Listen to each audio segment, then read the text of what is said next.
Oi, pessoal, tudo bem com vocês? Eu vou conversar agora com o doutor e mestre em História, o professor Rodrigo Goiena Soares, que pode ser assistido no documentário guerrasdobrasil.doc, disponível na Netflix. A gente vai conversar um pouco sobre como o mundo está girando hoje, a diplomacia, os conflitos, a onda conservadora, o crescimento da extrema-direita em todo o mundo e por aí vamos.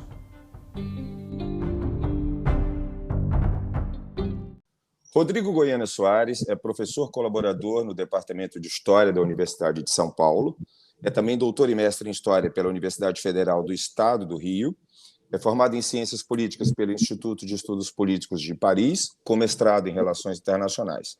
Entre muitas atividades na área, foi pesquisador visitante no Departamento de História da Universidade de Nova York, e é também especialista em História do Brasil Imperial, em História das Classes Sociais no Brasil e em História da Política Externa Brasileira.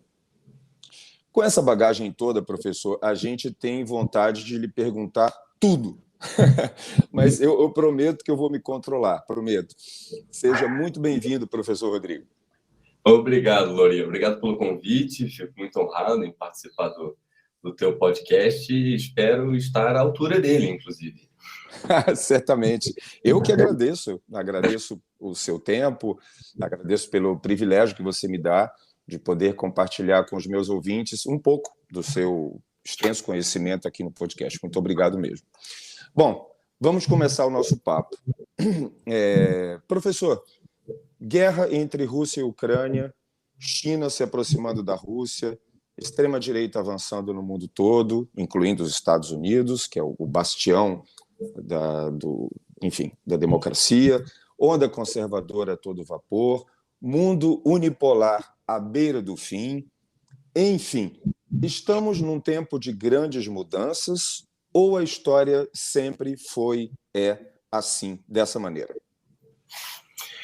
A história sempre é muito conturbada, né, Lori? Algumas vezes temos a impressão que trafegamos por momentos mais calmos e pacíficos, mas via de regra, esses momentos de aparente calma são muito mais a exceção, justamente, do que a normalidade. Isso se aplica, me parece, aos 4 pontos cardinais do globo. Os sinais de transformação nodal na ocorrência aqui na ordem internacional são muito explícitos. E me parece que agora, efetivamente, estamos vivenciando com a guerra, né, na Ucrânia, uma sinalização muito eloquente de uma retransformação da ordem internacional.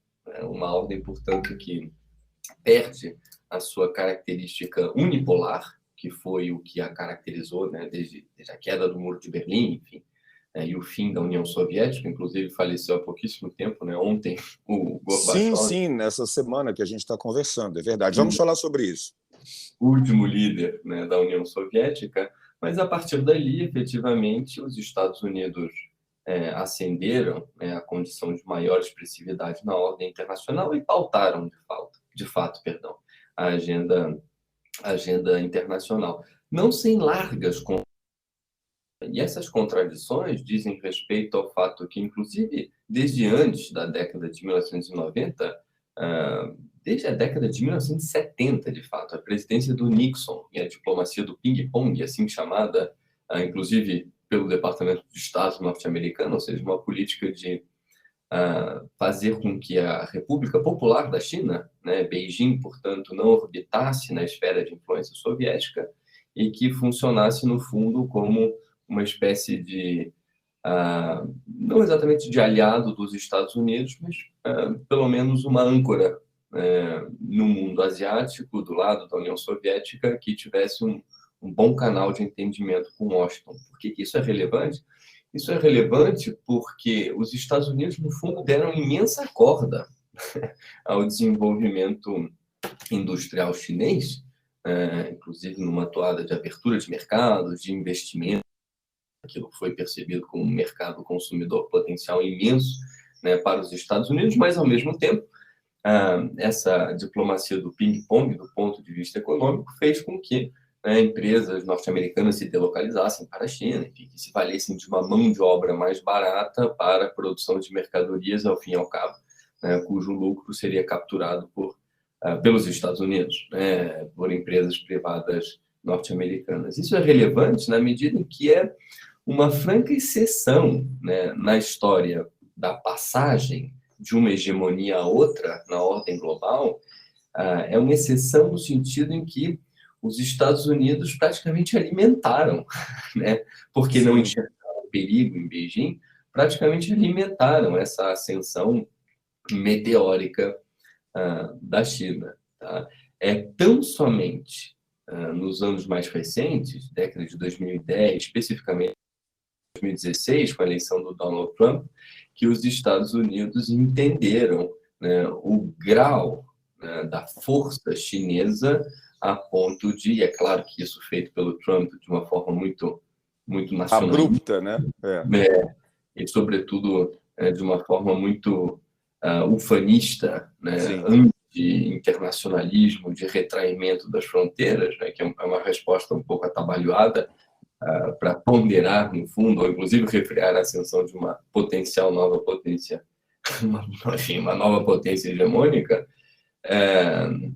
O Trump, justamente, né, buscou refrear, né, buscou limitar ao máximo essa ascensão da China, que já se torna uma ascensão de difícil refreamento, de difícil tolimento, tendo em vista, né, o tamanho do mercado consumidor chinês, mas, sobretudo, os investimentos chineses mundo afora e o tamanho da malha produtiva industrial chinesa. Então, no fundo, nesse processo assim descrito mais no longo tempo, né, da emergência da China,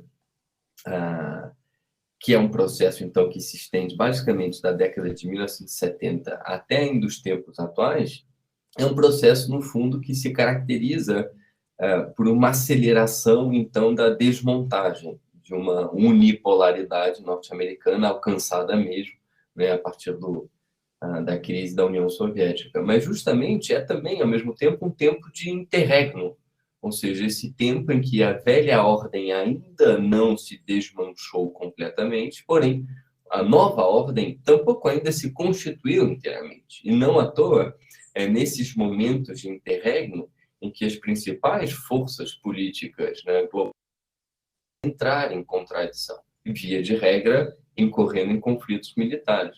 Claro. A guerra na Rússia a guerra da Rússia, no fundo, na Ucrânia, não deixa de expressar uma volição, uma ambição russa, né, por participar na nova arquitetura do poder global. Esse avanço da China tem a ver com o avanço da extrema-direita, da onda conservadora que a gente está experimentando atualmente pelo mundo, ou esse é outro pilar que surge paralelamente a isso? Na verdade, tudo está interligado, né? O planeta é um só. Mas como é que você analisa isso? Tem alguma ligação, não? Essa ascensão chinesa, ela é anterior à emergência, né, das novas direitas extremistas no mundo, e é uma ascensão que não se ancora no tipo de ideologia mobilizada ou mobilizado por esses governos atuais de extrema-direita. Não se mobiliza da mesma forma um nacionalismo ou um ufanismo que é agressivo, né, característico do que foi no governo Trump, né, no Orbán, ou no caso brasileiro, igualmente, no Bolsonaro. Ou seja, não é uma tônica nacionalista, agressiva e anti, né, aquilo que é taxado, né, como fora de um projeto específico, né, que liga governos de extrema-direita. Muito pelo contrário, no fundo, a ideologia chinesa, por assim dizer, ela é patriótica antes de ser nacionalista e, sobretudo, ela é relacional. É um patriotismo relacional. O que quer dizer isso exatamente? E que entende, no fundo, que a garantia, né, de consolidação da China como primeira potência global passa pela interdependência e não pelo antagonismo, né? existem, de alguma forma ou de outra, duas maneiras, para não ser repetitivo, de alcançar maior autonomia em relações internacionais. Tá? E autonomia nunca é uma totalidade, né? É uma gradação. Se é menos ou mais autônomo em relação a. Portanto, é uma gradação sempre em relação a. Mas um dos modelos é o modelo de autonomia antagônico. Ou seja, o modelo do corta relações, fecha as portas, não importa mais e isola, né, aquele Estado visto como uma ameaça, que foi uma tônica muito mais trumpista em relação à China. Evidentemente, não se cortaram relações, mas o posicionamento oficial, inclusive, da Casa Branca, era antagônico, ou seja, era, no fundo, resguardar a autonomia norte-americana na feitura da ordem internacional por intermédio da antagonização com a China. A lógica da China não é essa. É uma autonomia pela participação, uma autonomia relacional, uma autonomia pela interdependência, né?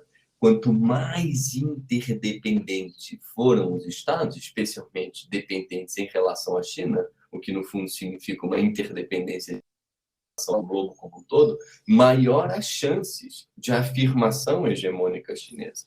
Isso, inclusive, de um ponto de vista histórico, é uma emulação, é uma repetição do próprio padrão de ascensão das hegemonias globais em seu tempo.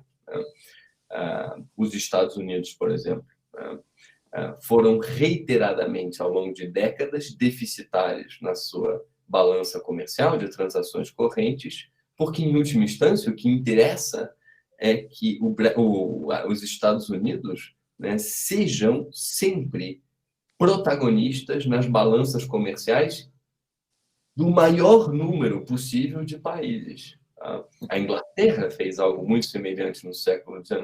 E é o que a China, de alguma maneira ou de outra, está fazendo agora. Né? Enfim, agora, desde já, pelo menos 3 décadas, vem ampliando investimentos externos, né? Vem ganhando um protagonismo absolutamente avassalador nas balanças comerciais de países latino-americanos, africanos, asiáticos, não resta dúvida, inclusive europeus também. Tá? Isso por um lado. E por outro lado, o que dá a tônica dessa afirmação hegemônica de fato chinesa é que, efetivamente, né, o principal eixo produtivo do mundo se deslocou para a China. E se pensarmos em padrões, outra vez, históricos de ascensão hegemônica, né, dos estados, via de regra, é justamente quando o eixo produtivo global se desloca para outro país, e, no fundo, a potência sainte, por assim dizer, se financiariza, ou seja, é nessa bipolaridade entre a concentração produtiva num determinado estado e a concentração financeira em outro determinado estado, que se produz a ascensão, né, de uma... A gente está nesse ínterim, por assim dizer, nesse ínterim em que essa bipolaridade, no fundo, financeiro-produtivo está ocorrendo. E é claro, outra vez, que nesse marco de acontecimentos, outros estados, né, concorrentes, ou pelo menos desejosos, né, de participar na nova arquitetura internacional, buscarão seu lugar ao sol. E aí, outra vez, é o caso da Rússia, né? Fazendo um approach um pouco filosófico agora, um autor e professor norte-americano muito conhecido, ele disse recentemente, professor, que nós, o mundo, enquanto civilização, nós estamos definhando, que a nossa história está descendo ladeira abaixo e que este definhamento seria uma espécie de ausência de bem-estar político global. Como é que você entende essa mensagem? Você concorda? Você discorda? E por quê? Olha, muito sinceramente, eu acho que é uma posição que pode parecer pessimista, mas não deixa de ter a sua vontade de interpretação realista. Estamos definhando já há séculos. Há séculos, literalmente. Há séculos, literalmente. Isso guarda relação especificamente, né, com a franca deterioração do meio ambiente, de forma ainda mais expressiva a partir, né, claro, do advento da Revolução Industrial, passagem do século XVIII para o XIX. Isso teve um impacto absolutamente deletério naquilo que é a nossa casa, né, ponto de partida fundamental para a existência biológica no mundo. Mas, por outro lado, eu acho que esse definhamento, por assim dizer, guarda também relação com a forma, né, como a organização econômica global, do ponto de vista mais dilatado possível no tempo, foi feita. O que eu quero dizer com isso? Sem soar militante, ou seja lá o que for. Mas se pensarmos, né, na maneira como se constituiu o capitalismo, do ponto de vista histórico, e não por histórica do que é o capitalismo, mas se pensarmos justamente no capitalismo na sua formação histórica, a história do capitalismo, no fundo, é uma história de continuada aceleração, né, das trocas, certo? Sempre à procura de um maior valor nessas trocas, o que por extensão significa também um maior volume de trocas, o que tem efeitos e teve efeitos notáveis sobre o meio ambiente desde muito cedo, desde o século XV, de alguma forma ou de outra, poderíamos dizer, mas, sobretudo, Oli, essa forma de organização econômica, porque não deixa de ser isso, né? Eu, como historiador, prefiro olhar o capitalismo na sua formação histórica, em vez, né, conceitualmente, ou de entender, em primeiro lugar, o que conceitualmente é o capitalismo, né? O capitalismo, pela história, se revela de outra forma.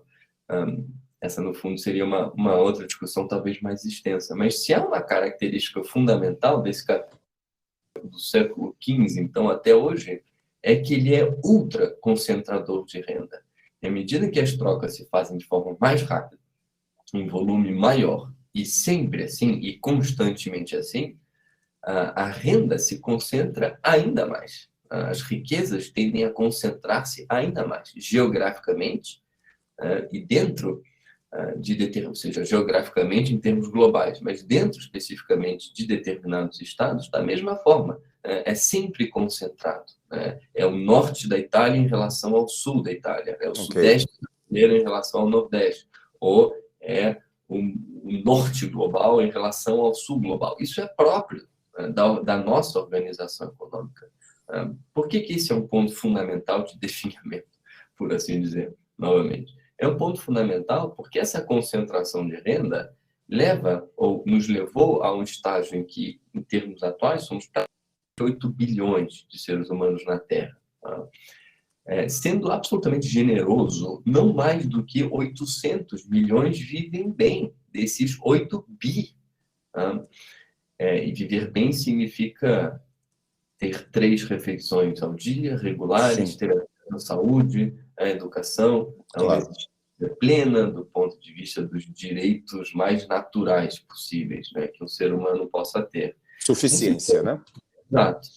Um sistema econômico que leva no fundo, essa baita exclusão global não pode ser um sistema bem-sucedido, não pode ser interpretado como um sistema bem-sucedido nesse ponto de vista, o que significa, né, que, olhando as coisas, então, no larguíssimo espectro do tempo, né, fomos definindo cada vez mais.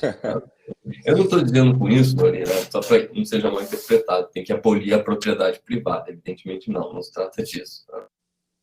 Mas certamente, e de forma urgente, essa nova ordem internacional que está sob feitura deveria ser acompanhada de um debate, né, mais largo possível e com implicações, né, imperativas para o mundo todo quanto a uma redistribuição, né, das riquezas globais, o que invariavelmente significará, né, um uso menos perdulário da terra também. Que fatores históricos te dão um certo receio, te deixam, assim, como historiador, com aquela pulga atrás da orelha? Isso não vai dar em algo bom, ou isso já não deu em algo bom. Pelo que eu entendi agora, como leigo, concentração de renda e destruição do meio ambiente, gradativamente, são os 2 pontos que você sinalizou como piores. Mais algum? Esses já são bastante. Mas são os principais, no fundo, porque eles são fruto de uma mesma contradição que é polarizadora das demais todas outras contradições, né? de alguma forma ou de outra, as contradições, talvez seja uma leitura muito economicista, mas pensando aqui a economia como economia política, em primeiro lugar, mas as contradições entre governos, né, as contradições entre partidos, as contradições, sei lá, né, por fronteira, as contradições que se manifestam em conflitos militares, no fundo são contradições que fazem parte dessa tônica global concentradora de riqueza. E riqueza aqui entendida no seu sentido mais largo possível. Não é só riqueza econômica monetizável.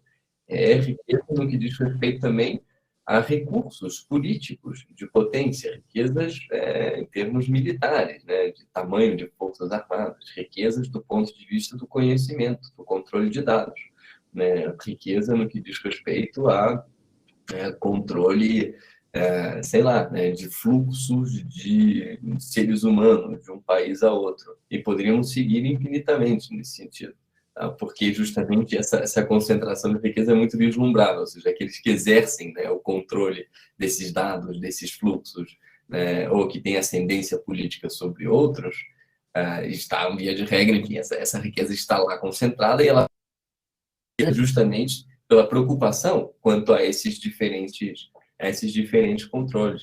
Então, no fundo, não é resumir tudo a uma condenação, né, ao capitalismo, né, como formação econômica, mas é entender que essa formação econômica, por ser concentradora de riquezas no sentido largo, justamente, tende a não resolver-se de forma alguma, né, pela paz global. Tende a resolver sempre pelo conflito, porque a concentração gera contradição exacerbada e gera conflito novamente. Então, me parece difícil, muito honestamente, que o que venha a sair desse momento de interregno seja, né, no fundo, uma ordem mais larga do ponto de vista da redistribuição, então, dessas riquezas largas do ponto de vista global. Porque, no fundo, o que a China está fazendo, e a gente já discutiu um pouco sobre isso, é repetir um padrão de como, né, determinados estados se tornam estados hegemônicos, é claro, né, com os ajustes do tempo mais recente. Mas não deixa de ser um padrão repetido. E é um padrão, perdão, outra vez, hiperconcentrador. Dessas, então, riquezas largas, como dizia você. Entendi. Então, não me parece que no futuro imediato tenhamos uma saída muito clara quanto a isso. O que me parece, por outro lado, que pode brecar esse modelo de recondução de hegemonias concentradas sempre em suas riquezas é o meio ambiente, outra vez. Tá? Se há algo que pode frear esse movimento hiperconcentrador, é o meio ambiente. A partir do momento em que não tenhamos mais condições biológicas de viver, de respirar, de nos alimentarmos e de, no fundo, viver do que somos, né? Estar onde somos, na Terra, na natureza, porque é isso, ou seja, somos isso, tá? Não é uma dualidade ser humano-natureza. Né? Ela nos assambarca, no fundo. A partir do momento em que venhamos a ter, né, catástrofes cada vez mais reiteradas e cada vez mais expressivas, isso forçosamente vai, né, obrigar a um reajuste de contas global. Sim. Noto que não temos atualmente, e você pode me corrigir se eu não estiver correto, líderes políticos agindo de maneira propositiva no campo diplomático hoje, por exemplo. Eu tenho sempre em mente a Angela Merkel na minha cabeça. Depois que ela se aposentou, a Europa parece que ficou um pouco órfã. O Macron tenta fazer uma coisinha aqui e ali, enfim, o Erdogan agora tentando intermediar o conflito russo-ucraniano e tudo, mas não me parece com capacidade para mudar muita coisa. Eu estou muito errado pensando assim dessa maneira? Me parece que não, Flori, pelo contrário. Parece que você está certo.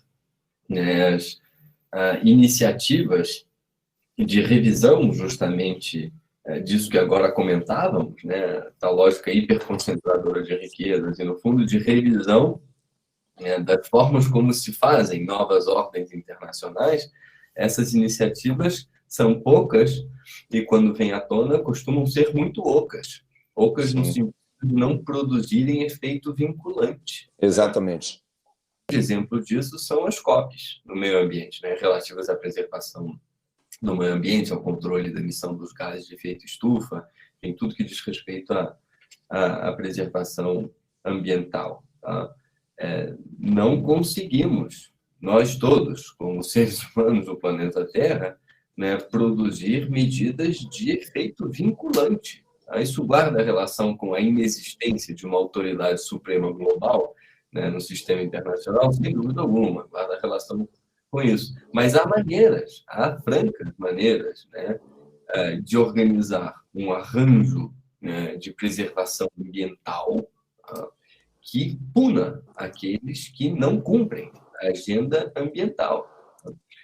E essas punições, elas devem ser punições duras, e francamente duras. Agora, é difícil, né, projetar essas punições, né? Porque como se faz uma sanção econômica sem afetar a população de determinado estado, que eventualmente não tenha muito a ver, né, com a decisão tomada especificamente naquele ponto pelo corpo diplomático ao presidente.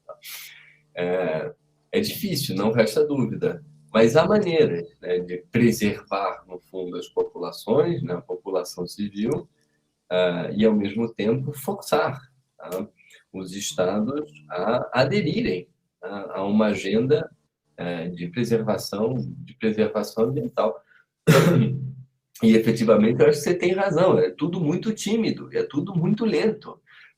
Na retórica, determinados presidentes, pareceram muito incisivos, né? Ou até agressivos, no melhor sentido aqui, do que seria uma retórica agressiva. O Macron, por exemplo, né? A Angela Merkel, você citou anteriormente, né? Que tinham posições muito duras em relação à preservação ambiental. Alguns estados escandinavos, igualmente.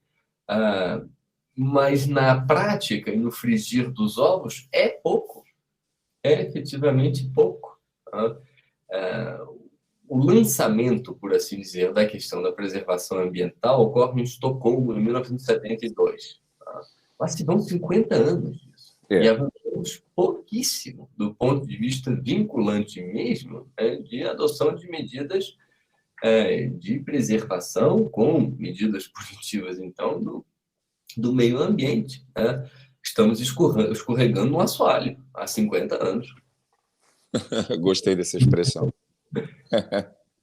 Essa escassez de líderes globais me faz lembrar demais hoje, e certamente você também, especialmente essa semana, do ex-presidente da antiga União Soviética, Mikhail Gorbachev, que morreu nessa semana em que a gente está gravando esse podcast. O Gorbachev, para a geração Y e Z que está nos ouvindo agora, e que não leu a respeito, né, foi uma das figuras mais importantes da segunda metade do século XX. Mas ele foi também, professor, controverso, você sabe muito bem, porque ele foi muito elogiado por seu papel em relação ao fim da Guerra Fria, para a redução dos abusos de direitos humanos na União Soviética, etc., etc. Mas, por outro lado, na Rússia, hoje, ele é desprezado por muitos, por não ter impedido o colapso soviético, o enfraquecimento, entre aspas, do Império Russo, né? Fatores que resultaram num declínio da influência russa no mundo e precedeu uma grande crise econômica. O Putin costuma dizer que o fim da União Soviética foi a grande catástrofe geopolítica do século XX, na visão dele, obviamente.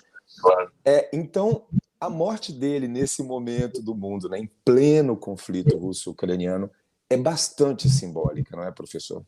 Sem dúvida, né? Para o Putin, isso veio muito bem a calhar, né? Sim! Apareceu nesse momento aquele que é apontado pelo Putin, né, com o dedo em riste dos descaminhos da Rússia pátria grande, né, da mãe Rússia que ele deseja reerguer, né? Agora, por outro lado, olhando para a União Soviética na década de 80, ou virada da década de 1970 para a década de 80, as cartas estavam efetivamente um pouco dadas quanto ao declínio da União Soviética, né? a produtividade russa havia declinado imensamente, a capacidade produtiva, né, não era sequer a sombra naquele então da capacidade produtiva norte-americana, o poder financeiro russo muito diminuído, para dizer o mínimo, tecnologia largamente obsoleta, anúncios setores específicos das Forças Armadas Soviéticas.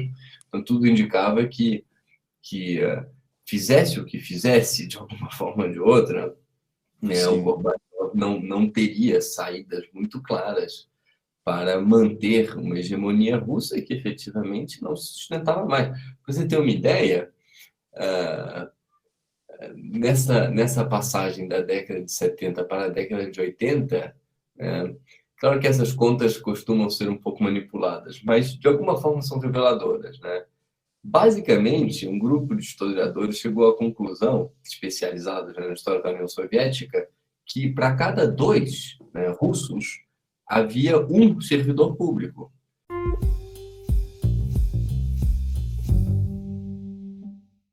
Ainda falando da Rússia, que está sob os holofotes no momento, mas saindo um pouco já para as consequências de tudo que está acontecendo, eu queria te perguntar uma coisa. Há teóricos que dizem que uma das consequências da invasão da Ucrânia pela Rússia é que agora o chamado Sul Global, que você se referiu há pouco, inclusive, é um termo que a maioria das pessoas não conhece ainda, os não estudiosos, obviamente.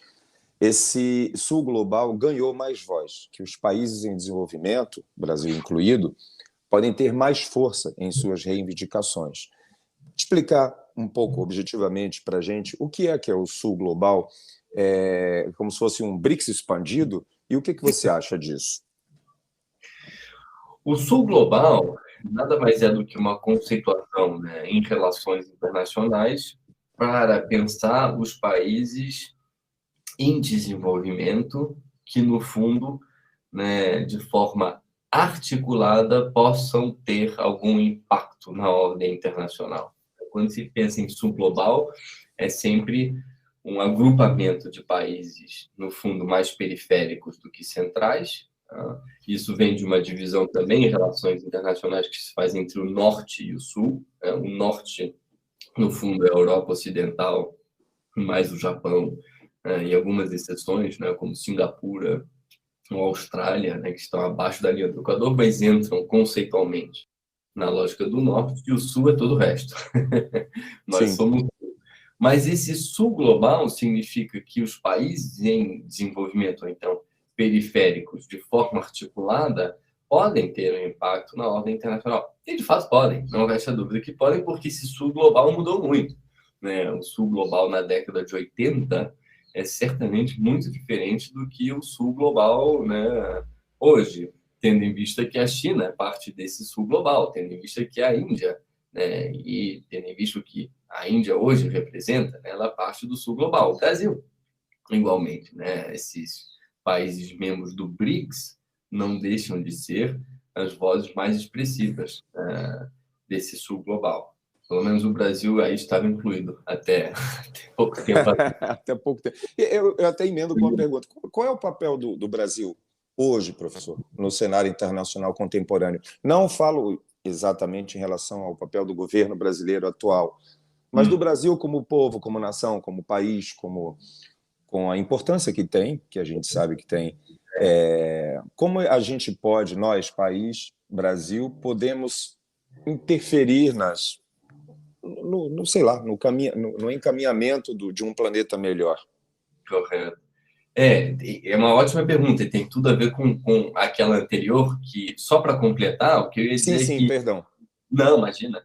Esse Sul Global, ele tem as suas lideranças, mas, via de regra, são lideranças que acumulam, né, doses fracionadas de recursos de potência, por assim dizer, né? Perfeito. Não são, senão juntos, os Estados Unidos, para dizer as coisas de alguma forma ou de outra. Então, cada um tem a sua relevância. A China já começa a ser uma exceção, né? Porque acumula muito atributo de potência. Mas cada um tem a sua relevância específica, né? Sei lá, a gente pode pensar na Rússia, embora a Rússia nunca queira se apresentar como sul global, né? Não deixa de fazer parte do sul global. nessa lógica que a gente descreve. Eu lembro disso, um episódio muito engraçado, né? Na época do Lula, ainda acho que era o segundo mandato do governo Lula, e o Lula, todo bonachão, perdão, naquelas reuniões justamente de BRICS, Sul Global e tal, Sim. ele ficava lá, Putin, ei, Putin, dá um abraço, nós somos do Sul e tal. E o Putin olhava aquilo e me que isso? Eu não sou Sul. Eu sou não. Sempre foi. Então, a Rússia não se coloca, né, de primeira vontade nesses termos, embora não deixe de fazer parte, né? A própria guerra na Ucrânia guarda relação também com isso. A Rússia que, né, deseja posicionar-se a Mas guerra teve na isso mesmo, fazendo um pequeno parêntese assim. Isso foi relatado, essa história? O Putin chegou oficialmente, ou mesmo às gargalhadas ou não, a retrucar o presidente Lula na época sobre isso? Não, retrucar abertamente não, porque ele tem um feitio muito mais taciturno, né? Claro. Mas nitidamente, né, a expressão no rosto dele, inclusive que ele projeta como política externa russa, não é a política externa que é fora, né? A política externa do Sul Global quando o Lula estava no poder, né? Mas, então, de alguma forma ou de outra, são atributos de potência repartidos, não concentrados num Estado apenas, né? No caso brasileiro, qual é o nosso maior atributo de potência? Eventualmente, a gente pode pensar no tamanho do mercado consumidor brasileiro. Tá? Provavelmente, agora está acontecendo, né, o censo do IBGE, provavelmente vai dar alguma coisa, 30 milhões, 235 milhões, coisa do gênero, veremos. Talvez até 240, não sei. É mesmo, é? Aí, já checar um pouco a conta. É um mercado consumidor imenso. Tá? Sim. Esse mercado consumidor imenso tem um poder de atração também imenso, né? Do ponto de vista de investimentos estrangeiros, do ponto de vista do interesse comercial, né, de outros países no Brasil. Isso dá uma força ao Brasil, a ponto do Brasil sempre ser ouvido, né, em negociações comerciais multilaterais, como, né, acho que ocorreram de forma mais intensa alguns anos atrás na Organização Mundial do Comércio. Mas me parece que esse não é o principal atributo de potência do Brasil. O principal atributo de potência do Brasil é o meio ambiente. É Perfeito. justamente o que fará, o que possibilitará ao Brasil ter um protagonismo inconteste. Tá? Ok. Um protagonismo tão decisivo, talvez, quanto o protagonismo nuclear. Se a arma nuclear mata, o meio ambiente não preservado também mata. Tá? Perfeito. O que significa, então, que o Brasil tem um joker na mão. Tá? E que vai dar, se as coisas forem conduzidas com sensatez internamente no Brasil, vai dar, já deu, então continuaria potencialmente dando ao Brasil um protagonismo inconteste nessa nova ordem internacional que está sendo redesenhada. Tá? É impossível, né, discutir, por assim dizer, de forma trivial, né, o futuro da humanidade sem o Brasil. Perfeito. Impossível. Tá? Agora, o que é absolutamente deletério, igualmente, é que é justamente quanto a esse principal e inconteste atributo de potência que nós temos quanto brasileiros, é justamente quanto a isso que o atual governo age em contraposição. Se a gente estivesse dando um tiro no pé, a gente está destruindo com o desmatamento aquilo que é a nossa força na ordem internacional, aquilo que é o nosso maior poder de barganha na ordem internacional. E não é um poder de barganha pelo poder de barganha, é que esse poder de barganha faz com que o Brasil paute outras agendas também, notadamente econômicas. E essas interessam muito para o desenvolvimento econômico interno e, evidentemente, a população brasileira como um todo. Então, o desmatamento, nessa leitura das coisas, é redobradamente grave. Né? O desmatamento nos tira da nova ordem internacional. É um desastre, né? É um desastre. É algo que tem que ser por imensas frentes. Né? A primeira, a biológica, claro. Claro. Mas, fora isso, pensando na formação econômica na qual nos encontramos, cabe a preservação do meio ambiente para que o Brasil paute agenda, para que o Brasil tenha margem de manobra, tenha recurso de barganha, para que o Brasil capte internacionalmente aquilo que interessa, em primeiro lugar, o desenvolvimento brasileiro.